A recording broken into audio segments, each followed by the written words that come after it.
Innal hamdalillah nahmaduhu wa nasta'inuhu wa nastahdihi wa nastaghfiruh wa na'udzu billahi min shururi anfusina wa min sayyiati a'malina may yahdihillahu fala mudilla lahu wa may yudlil falan tajida lahu waliyan mursyida. Ashhadu an la ilaha illallah wahdahu la syarika lah wa ashhadu anna sayyidana wa nabiyyana Muhammadan abduhu wa rasuluhu la nabiyya ba'dah. Allahumma fasalli wa sallim wa barik ala sayyidina Muhammadin wa ala alihi wa sahbihi wa ansarihi wa junudihi wa man jahada fi sabilillahi ila yaumiddin. Ayyuhal muslimun rahimakumullah, fa inni usikum wa iyaya bitaqwallahi wa ta'atihi faqad fazal muttaqun. Yaqulu rabbuna azza wa jalla fi muhkamit tanzil ba'da a'udzu billahi minasy syaithanir rajim. Bismillahirrahmanirrahim. يا أيها الذين آمنوا إذا نودي للصلاة من يوم الجمعة فاسعوا إلى ذكر الله وذروا البيع ذلكم خير لكم إن كنتم تعلمون فإذا قضيت الصلاة فانتشروا في الأرض وابتغوا من فضل الله واذكروا الله كثيرا لعلكم تفلحون وإذا رأوا تجارة أو لهوا انفضوا إليها وتركوك قائما قل ما عند الله خير من اللهو ومن التجارة والله خير الرازقين. Hadirin jamaah salat Jumat rahimakumullah, sidang Jumat yang berbahagia. Kita panjatkan puji dan syukur kehadirat Allah Subhanahu wa taala. Kita sampaikan salawat dan salam kepada baginda Nabi Muhammad sallallahu alaihi wasallam. Mengawali dua khutbah yang merupakan bagian utuh dari salat Jumat kita hari ini, dan merupakan rukun juga di dalam khutbah adalah disampaikannya petikan ayat-ayat Al-Quranul Karim serta disampaikannya wasiyah atau nasihat atau mau'izah yang khususnya berlaku buat diri khatib sendiri dan tentunya buat kita semua yang hadir di sini. Maka pesan-pesan itu adalah yang pertama, mari kita jaga, mari kita pelihara iman yang ada di dalam dada kita ini. Kita pertahankan sampai hembusan nafas kita yang terakhir, dan tidaklah kita meninggalkan dunia ini dalam keadaan berislam dan beriman. Yang kedua, jamaah sekalian yang dimuliakan Allah, dasar dibangunnya agama Islam ini di atas keyakinan dan juga di atas ibadah. Dan ibadah kita yang paling dasar yang akan ditanya pertama kali nanti di yaumil qiyamah adalah salat 5 waktu. Maka disebutkan bahwa orang yang masuk ke dalam neraka Sakor di antaranya karena nomor 1 mereka telah meninggalkan salat. Orang-orang yang menghuni surga akan bertanya tentang teman-temannya yang ternyata tidak ikut masuk surga dan ternyata adanya di dalam neraka. Lalu Allah berikan fasilitas untuk bisa bertanya, Ma salakukum fi saqar? Qalu lam naku minal musallin. Kenapa kalian bisa masuk ke dalam neraka Sakor?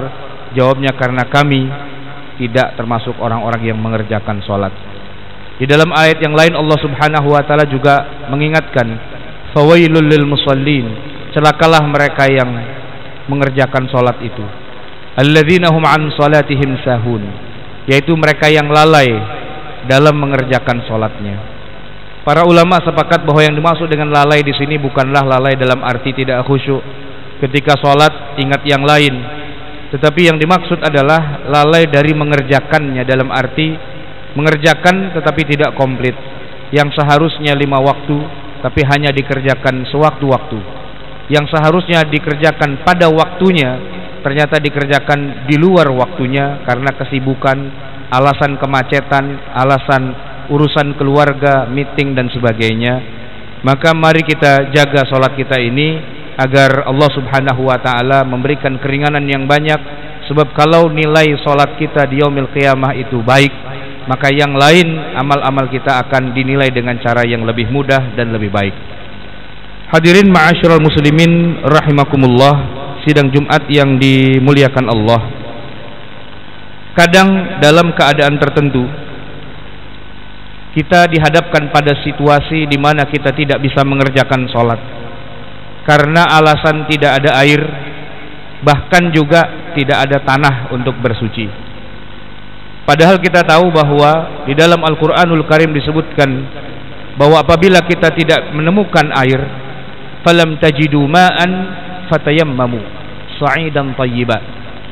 Kalau mau sholat, kita mau berwudu, tidak ada air, maka perintah Allah adalah fatayammamu, bertayamumlah sa'idan thayyiba, dengan menggunakan tanah. Masalahnya adalah air dan tanah keduanya tidak ada. Lalu apa yang harus kita lakukan? Di sini para ulama berbeda pendapat. Yang pertama saya kutipkan dari mazhab Imam Abu Hanifah di dalam kitab Mazhab Hanafi Ad-Durrul Mukhtar jilid 1 halaman 232. Dalam pandangan mazhab Hanafi, apabila seorang tidak menemukan air dan juga tanah untuk berwudu atau bertayamum, maka dia tetap diwajibkan melakukan sholat dengan mengikuti gerakan-gerakan sholat seperti umumnya.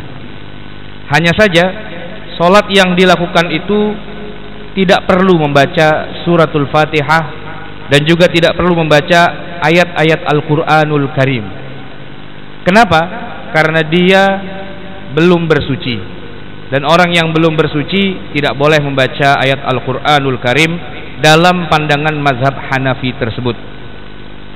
Tetapi nanti apabila sudah ditemukan air ataupun tanah untuk bertayamum, walaupun waktunya sudah lewat, ada kewajiban bagi orang tersebut untuk mengulangi sholat yang tadi sudah dilakukannya, tetapi tanpa membaca suratul Fatihah atau ayat-ayat Al-Quran. Itu adalah pandangan mazhab Hanafi. Pandangan mazhab Al-Malikiyah agak sedikit berbeda, karena dalam pandangan mazhab ini, seorang yang tidak menemukan air dan juga tanah untuk berwudu atau bersuci, maka gugurlah kewajiban sholatnya. Dia tidak perlu mengerjakan sholat pada saat itu, dan kalaupun sudah menemukan air tetapi waktunya sudah lewat, maka dia tidak perlu menggantinya. Ini bisa kita baca dalam kitab mazhab Maliki yang cukup banyak. Salah satunya adalah Asy-Syarhul Kabir jilid 1 halaman 162. Pendapat yang ketiga adalah pendapat mazhab Asy-Syafi'iyah. Umat Islam di Indonesia rata-rata bermazhab Syafi'i. Dalam keadaan seperti itu, mazhab Syafi'i mengatakan bahwa walaupun tidak ada air untuk berwudu, walaupun tidak ada tanah untuk bertayamum, tapi tetap harus mengerjakan sholat dengan sempurna, dengan membaca ayat Al-Quran, dengan membaca Al-Fatihah. Karena orang yang tidak berwudu boleh membaca Al-Quranul Karim. Orang yang tidak berwudu memang tidak boleh menyentuh mushaf di dalam mazhab Asy-Syafi'iyah, tetapi mengucapkannya, melafazkannya, baik itu suratul Fatihah maupun surat yang lainnya, tidak terlarang. Maka lakukanlah sholat sebagaimana umumnya kita melakukan sholat, walaupun tidak berwudu, walaupun tidak bertayamum. Namun di dalam pandangan mazhab ini, apabila nanti sudah ditemukan air, kita bisa berwudu, atau ditemukan tanah, kita bisa bertayamum, walaupun waktu sholatnya sudah lewat, kita diwajibkan untuk menggantinya. Karena sholat yang tadi sebenarnya memang masih belum sah, lantaran syarat sahnya sholat belum terpenuhi, yaitu belum suci dari hadas. Oleh karena itu harus diulangi, dan sholat yang tadi disebut dengan sholat lihurmatil waqti, sholat untuk menghormati waktu. Hadirin jamaah masyarul muslimin rahimakumullah, pandangan mazhab yang keempat yaitu mazhab Hambali, mereka mengatakan bahwa orang yang tidak punya air wudu atau tidak bisa bertayamum, dia juga tetap harus sholat sebagaimana juga di dalam mazhab Asy-Syafi'iyah. Dia sholat sesolat-solatnya sebagaimana memang seharusnya dia bisa mengerjakan sholat, walaupun tidak berwudu, walaupun tidak bertayamum. Hanya bedanya di dalam pandangan mazhab ini, kalau nanti sudah habis waktunya dan baru menemukan air atau tanah, dia tidak perlu untuk mengganti sholat yang tadi sudah dikerjakan, karena sholat yang tadi dikerjakan sudah dianggap sah oleh mazhab tersebut. Hadirin ma'asyiral muslimin rahimakumullah, kenapa para ulama berbeda pendapat?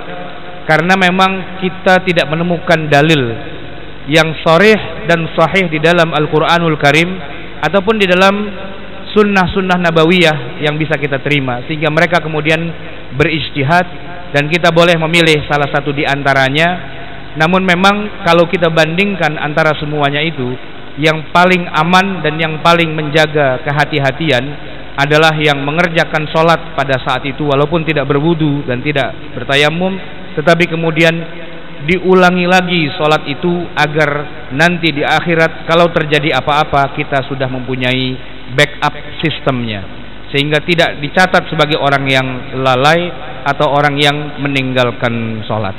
Barakallahu li wa lakum fil Qur'anil azim wa nafa'ani wa iyyakum bima fihi minal ayati wa dzikril hakim wa taqabbala minni wa minkum tilawatahu innahu huwal ghafurur rahim.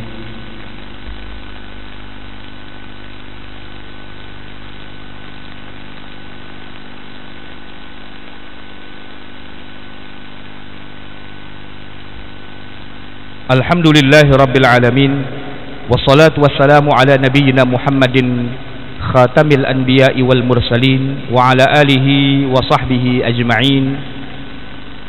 Hadirin jamaah yang dimuliakan Allah, ada kalanya orang seperti kita menghadapi kondisi di mana kita terlewat dari mengerjakan sholat, sebagaimana Rasulullah Shallallahu Alaihi Wasallam juga pernah mengalaminya dalam dua kesempatan. Pada kesempatan yang pertama, Rasulullah Shallallahu Alaihi Wasallam disibukkan oleh musuh-musuhnya yang mengepung kota Madinah selama beberapa hari. Tercatat tidak kurang dari 10.000 pasukan mengepung kota Madinah, dan beliau dengan sahabat bertahan di dalamnya dengan 3.000 pasukan. Untuk itu beliau atas saran dari salah seorang sahabat, yaitu Salman Al-Farisi, membangun parit yang kita sebut dengan Khandaq sepanjang 5 km untuk membentengi Madinah dari kepungan orang-orang kafir. Hanya saja yang jadi masalah, walaupun benteng itu sudah dibuat berupa parit, tetapi Nabi dan para sahabat tetap harus berjaga di pinggirannya agar jangan sampai ada yang menerobos. Dan itu menimbulkan masalah, yaitu Nabi tidak sempat mengerjakan sholat, demikian juga para sahabat. Ketika matahari menjelang terbenam, datanglah Umar bin Khattab radhiyallahu anhu kepada Rasulullah mengadukan bahwa dirinya Umar bin Khattab belum sempat mengerjakan sholat. Lalu Rasulullah menjawab, jangankan Anda wahai Umar, kami semua di sini juga tidak sempat mengerjakan sholat. Maka ketika pada malam harinya Allah Subhanahu wa ta'ala menurunkan pertolongannya dan membuat Rasulullah dan para sahabat menang dalam perang itu, karena musuh-musuhnya kemudian terusir, maka Rasulullah memanggil Bilal untuk segera mengumandangkan azan dan mengumpulkan orang-orang di Madinah. Mereka dikumpulkan dan kemudian diajak oleh Rasulullah, siapa yang belum sempat mengerjakan sholat, mari kita kerjakan di tengah malam ini. Ternyata bukan hanya Rasulullah, tapi sebagian besar pasukan, mereka rata-rata belum sempat mengerjakan sholat 4 waktu sekaligus, zuhur, asar, maghrib, dan isya. Maka di tengah malam itu Rasulullah mengumpulkan mereka dan meminta Bilal untuk mengumandangkan azan. Lalu kemudian Rasulullah memimpin sholat zuhur berjamaah di waktu malam itu.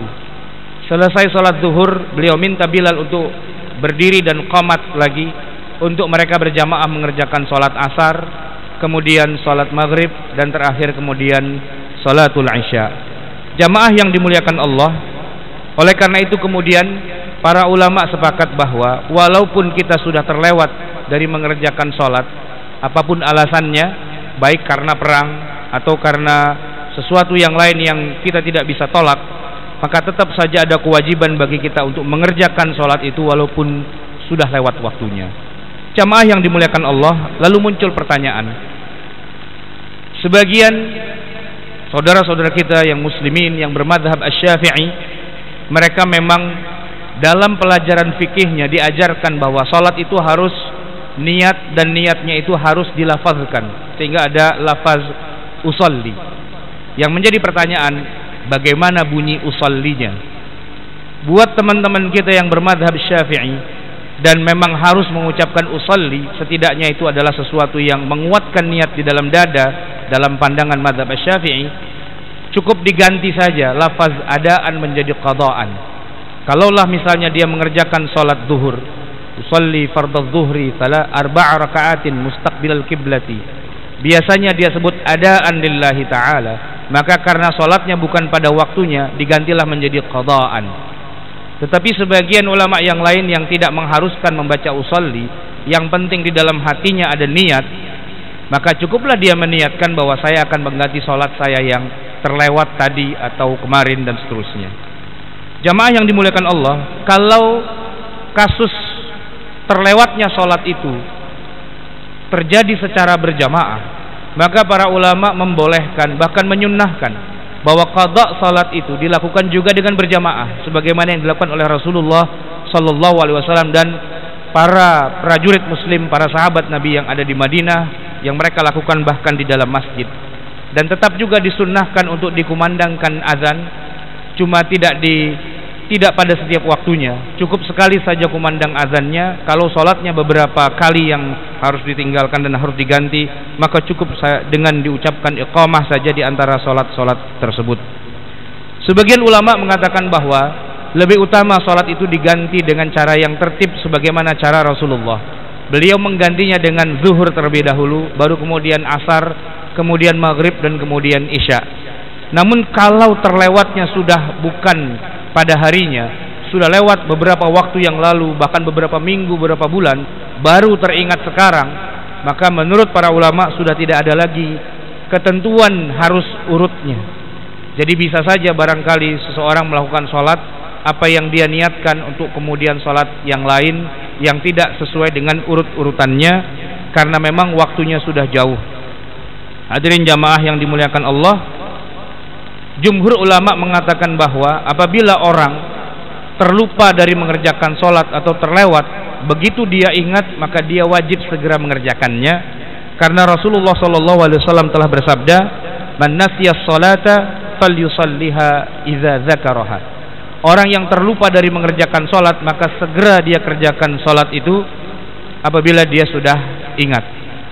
Namun di dalam mazhab Asy-Syafi'i, mengganti sholat yang terlewat ini memang wajib hukumnya, tetapi tidak sampai kepada harus segera dikerjakan sekarang juga.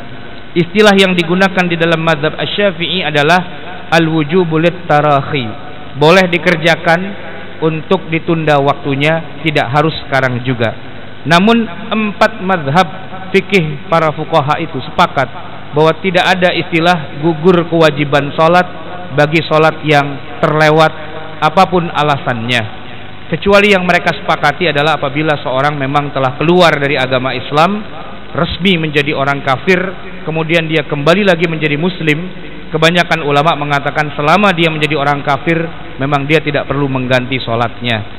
Walaupun di dalam mazhab Asy-Syafi'i disebutkan bahwa orang yang sempat murtad sebentar lalu balik lagi ke dalam agama Islam, selama dia murtad dia tidak mengerjakan sholat, tetaplah dia diwajibkan untuk mengganti sholat-sholatnya tersebut. Hadirin jamaah yang dimuliakan Allah, itulah sekelumit tentang bagaimana seharusnya kita mengerjakan sholat, dan apabila kita terlewat dari mengerjakan sholat ada kewajiban untuk menggantinya. Mari kita akhiri khutbah kita yang kedua ini dengan sama-sama kita menundukkan kepala dan kita beristighfar, mohon ampun kepada Allah Subhanahu wa taala atas semua dosa-dosa kita. A'udzubillahi minasyaitonir rajim. Bismillahirrahmanirrahim. Innallaha wa malaikatahu yusholluna 'alan nabi. Ya ayyuhalladzina amanu shallu 'alaihi wa sallimu taslima. Allahumma shalli wa sallim wa barik ala sayyidina Muhammadin wa ala ali Muhammad kama shallaita ala Ibrahim wa ala ali Ibrahim wa barik ala Muhammadin wa ala ali Muhammad kama barakta ala Ibrahim wa ala ali Ibrahim fil alamin innaka Hamidum Majid. Wardallahumma 'anis sahabati ajma'in, an Abi Bakr wa Umar wa Utsman wa Ali wa an baqiyatus sahabati ajma'in wa anit tabi'in wa tabi'it tabi'in bi ihsanin ila yaumiddin wa alaina ma'ahum bi rahmatika ya arhamar rahimin. Allahumma ighfir lil muslimina wal muslimat wal mu'minina wal mu'minat al-ahya'i minhum wal amwat warfa' lahumud darajat wa ya qadiyal hajat. Rabbana zalamna anfusana wa illam taghfir lana wa tarhamna lanakunanna minal khasirin. Rabbana amanna bima anzalta wattaba'na ar-rasula faktubna ma'asy syahidin. Rabbana la tuzigh qulubana ba'da idh hadaitana wa hab lana min ladunka rahmah innaka antal wahhab. Rabbana la taj'alna fitnatan lil qaumidh dhalimin wa najjina bi rahmatika minal qaumil kafirin.